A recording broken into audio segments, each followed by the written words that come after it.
Everyone, want to welcome you to the hearing on how the taxation of labor and transfer payments affect growth and employment. Today, the Joint Economic Committee is holding the second two hearings on how taxes affect America's economy. This is on the taxation of labor. The first hearing was focused on the taxation of capital. My goal as Vice Chairman of the Joint Economic Committee is to ensure that America has the strongest economy in the world throughout the 21st century. And to do that, we have to get our monetary policy right, our fiscal policy right, our regulatory policies right, and open new markets to American exports. A sustainable fiscal policy requires more than just closing the trillion-dollar gap between Federal spending and Federal revenues. A sustainable fiscal policy requires economic growth.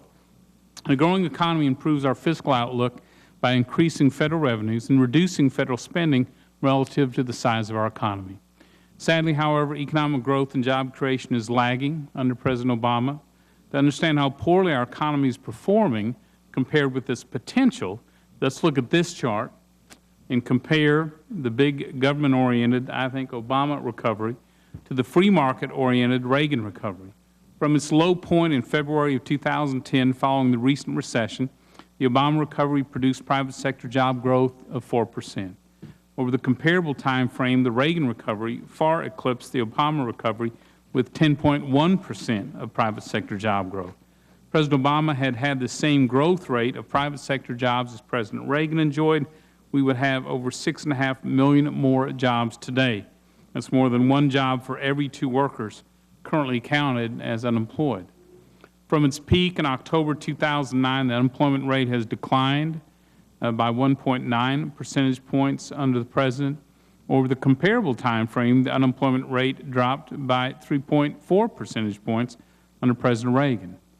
Under President Obama, the average GDP growth, real GDP growth rate, has been 2.4% over the 11 quarters following the recession.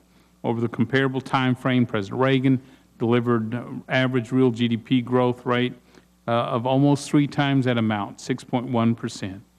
More than anything, hardworking American taxpayers need cohesive monetary, fiscal, and regulatory policies that encourage business investment in new buildings, equipment, and software.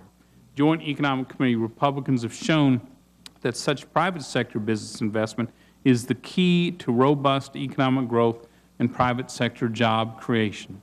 Leading economists believe that taxes affect the incentive to work, incentives to save, and invest. Thus, Federal tax policy not only determines how much the Federal Government collects, but also how much the U.S. economy grows and how many jobs are created. Other economists seem to believe taxes don't really matter. In their view, one tax increase to reduce the Federal budget deficit is just as good as another.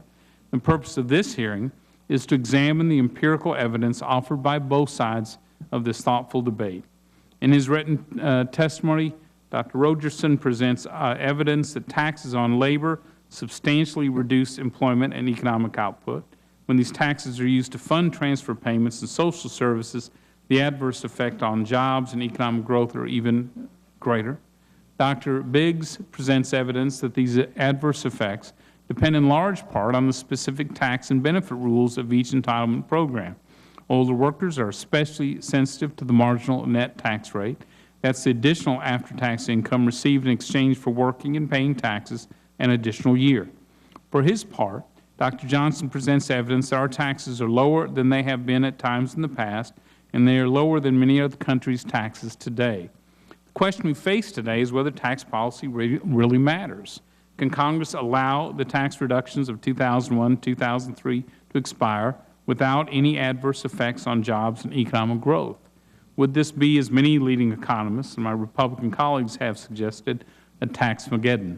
Or as President Obama and many of my Democrat colleagues contend, can Congress increase other Federal taxes on businesses and the wealthy with economic impunity?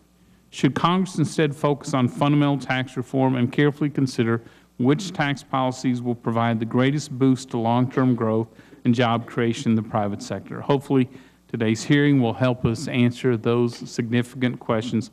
I look forward to the testimony of our distinguished witnesses.